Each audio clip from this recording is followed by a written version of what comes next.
So this module, we're going to focus on legal issues and ethical issues revolving around computer use, social networking use, and things like that.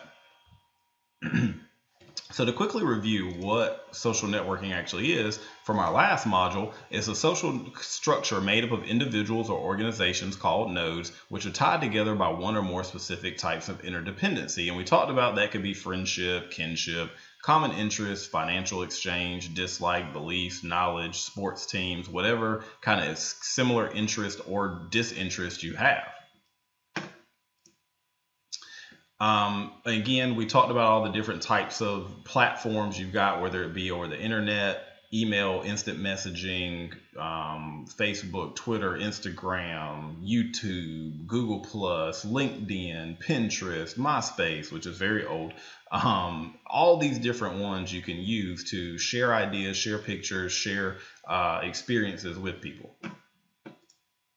Now, one of the most recent kind of issues, and you may not see it as an issue, but some people do, is the live broadcast feature. So some of these have platforms, social network platforms are offering live broadcast services like Facebook Live, YouTube Live on Air, Snapchat, which by nature is recording short videos that are available for short periods of time.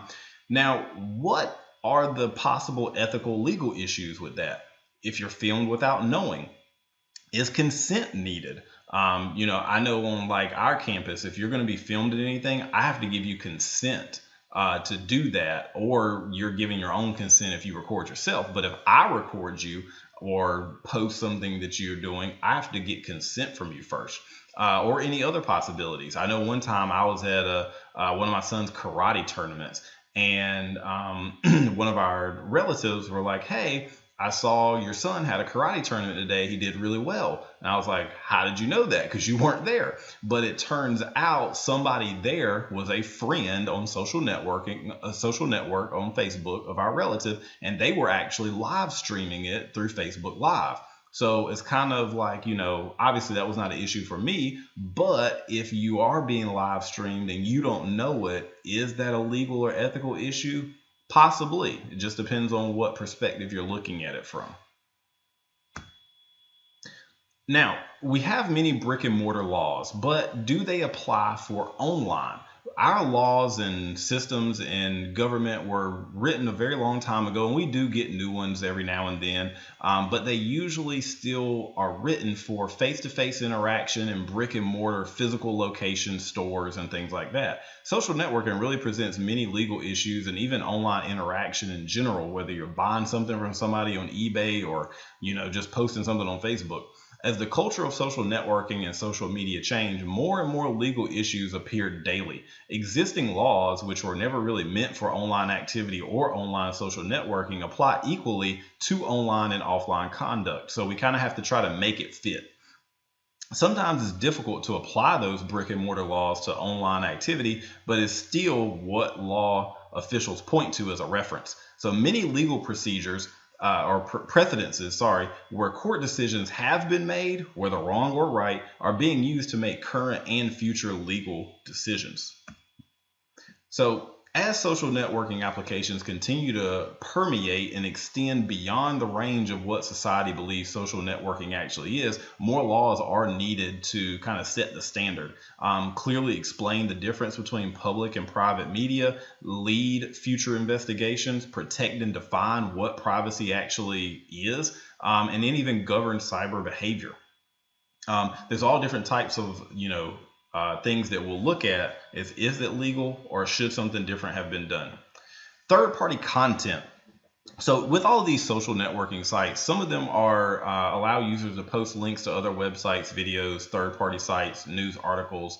But we know that a lot of that is copyrighted by companies that own it. So are users actually violating copyright laws by posting third-party videos, photos, or other social media?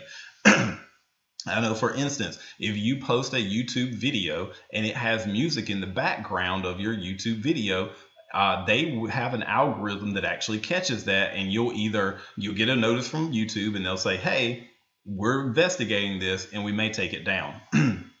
So because you don't own the rights to the music, and it depends on what type of video it is. If it's one that's generating money, obviously those types of videos are probably going to be taken down. Even down to certain brands and products. For instance, my church, we live stream church, and I help with that from week to week. And we live stream it all over the country. 1 month a year we do what's called movie month. So we take a movie and create a sermon based around that. Now this isn't like some religious rant or anything, but because we use the movies in that, we can't actually live stream it because that would be violating copyright laws that we don't have permission to stream that movie online. So there's all different types of things that you have to think about when it comes to third-party content and these live features or posting or things like that. Now, some people will actually pay you to do it. I know the Kardashians have made a lot of money off posting, and so have many celebrities, of mentioning their products on Twitter, Facebook, whatever. So you kind of have to think about that. While technology of the internet may easily allow text, graphics, music, logo, all types of stuff to be copy and pasted from one site to another, it doesn't mean that copyright laws do not apply. So it's up to that company to go after you for prosecution. And I kind of just mentioned the U.S. Copyright Act there in Section 101 that actually pertains to that. Here's some of the precedents. In 2007, Getty Images established a partnership with PicScout, a company that uses sophisticated crawling and image recognition technology to track down unauthorized use of Getty images across the internet. Getty prosecuted many over the use of their images and won many statutory damages under the U.S. Copyright Act. In 2007, Viacom sued YouTube for $1 billion. Viacom had proof that over 160,000 unauthorized Viacom-owned clips have been uploaded to YouTube. The case was thrown out. However, YouTube has drastically cracked down on their algorithm and looking at, are you posting stuff that could be a TV episode or things like that that they do not have rights to stream online? Because then you're going to go to YouTube for free instead of, buying cable. Many lawsuits have been generated from Facebook live streaming. Again, Dish Network sues Univision for streaming a Liga MX soccer on Facebook Live, which you would usually have to pay for. Dad live streamed son's birth on Facebook. Kind of weird, but to each his own. Facebook being sued for live streaming suicides. Now, that is very tragic and, everything.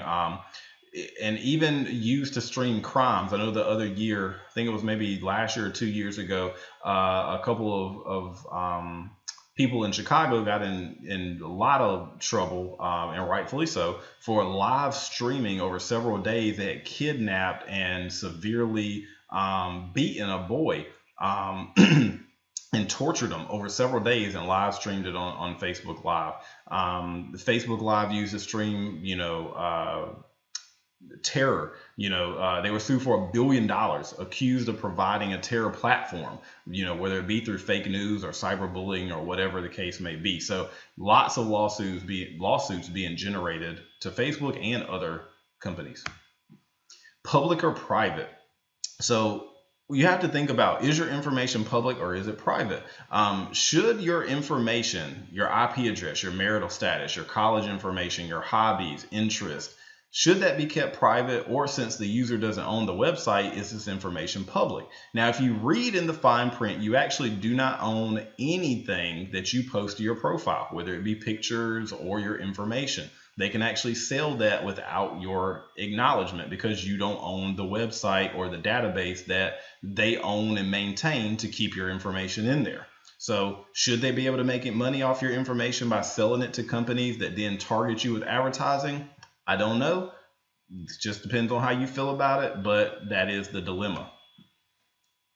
So you actually, users are allowed to post any information there. Again, there's usually no limit, with some exceptions, but again, who owns your profile page? If you delete your page, is the content truly gone, or do they have access to retain your information forever? Because again, it's their database.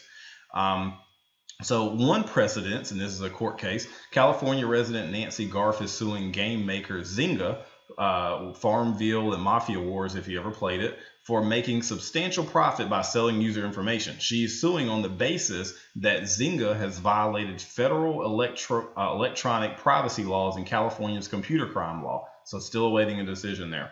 Facebook is being sued by a Rhode Island resident on the basis that Facebook is leaking user IDs through its ad sales on the site. They corrected the problem, however, did not go after the IDs that had already been leaked to the third-party companies. So again, another precedent that's awaiting. So I'm sure many people will follow suit. Facebook recently deleted a sentence from the term stating that its users license grant to Facebook for user content automatically expired when the user removed the content. This deletion caused mass uproar amongst the Facebook community, and they immediately put the sentence back in place. Congressman Peter Hoekstra made a secret trip to Iraq, and when his plane landed, he made a tweet saying, "Just landed safely in Iraq." So again, you have to kind of think about, if it's a secret trip and then you disclose that information, is it secret anymore? I know with Nancy Pelosi and Donald Trump, regardless of which side of the fence you stand on with politics and all of that, red or blue, he actually tweeted out about a trip that she was going to take, and she had to cancel the trip. So again, whether you think it's right or not, it's just what happened. LinkedIn has a separate sentence in their terms of use that specifically addresses profile information even after deletion, that they can use your information as they see fit. And they actually got sued recently for spamming users constantly without your knowledge of sending it to all the people you know in your email list. Now, criminal activity, obviously users can, do whatever they want to here, but because there's no clear definition between what is public and private, should law enforcement be able to use online evidence or clues for offline criminal convictions? I've actually seen that happen. I love the show First 48, and they've actually went online and looked at that kind of stuff. Police officers have actual whole divisions for cybercrime and looking into that, where your profiles and things like that. So did users post information under the assumption that it's confidential, or would they have posted the information knowing that it was not public? So you kind of can, again, choose your side of that. Even for instance, in California, with a terrible mass shooting the other year, Apple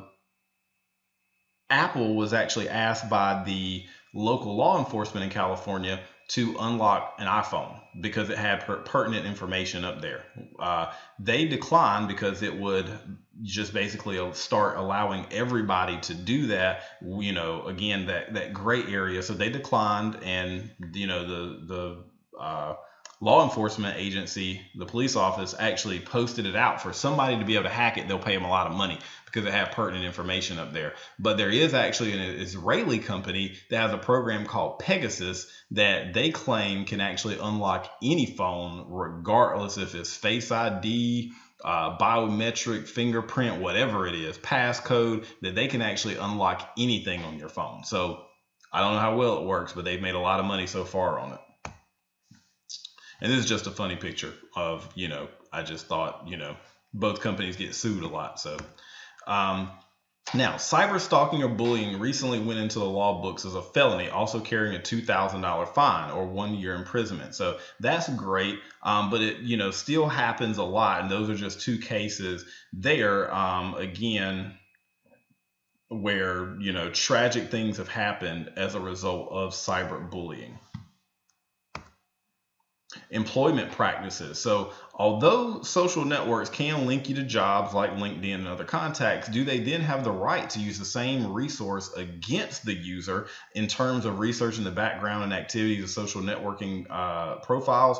Do companies and businesses have the right to check your social networking sites as a ground of employment? That's, again, I'm not saying whether it's right or wrong. That's just kind of dependent on your take on it. So people have been fired recently for saying very vulgar or terrible things online. But again, whether you think it's right or not to filter into the workplace or your business life, then, depends on your viewpoint.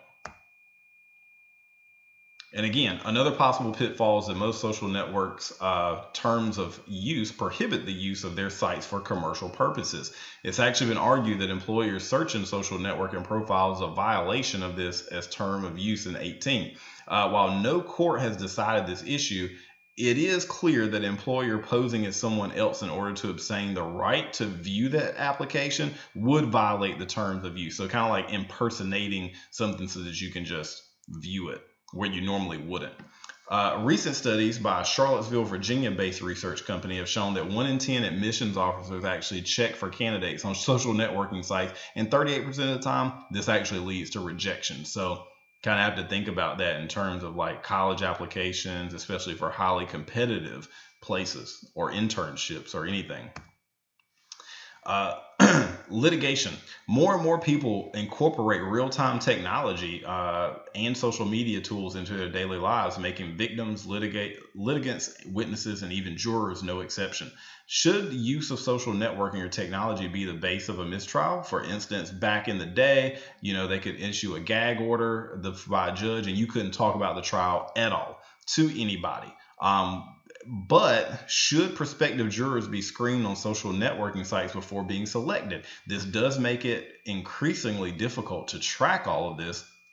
I know, for instance, one of the guys who was linked to Donald Trump recently in the news at the beginning of this year posted a crosshairs picture of a judge and tweeted it out, and the judge didn't exactly like that. So there were some repercussions from that, but again, all related to social media. Should witnesses also be screened on social networking sites to be deemed as credible or not credible? So all things food for thought. Not really giving you a right answer on any of these, but food for thought.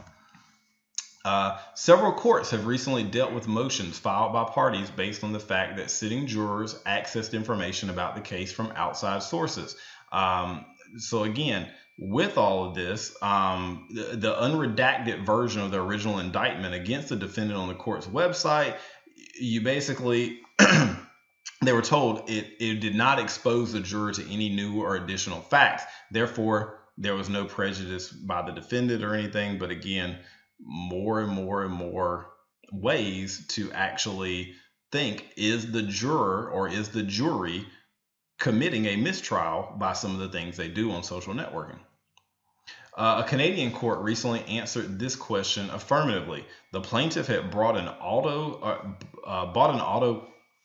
negligence action, and the defendant sought information from the profile relevant to the question of whether the accident had impacted his ability to participate in his regular activities. The court further stated that the plaintiff's privacy settings were irrelevant and that the profile information was data and information in electronic form that they could use to persecute. So again, he should have had his stuff private, I guess.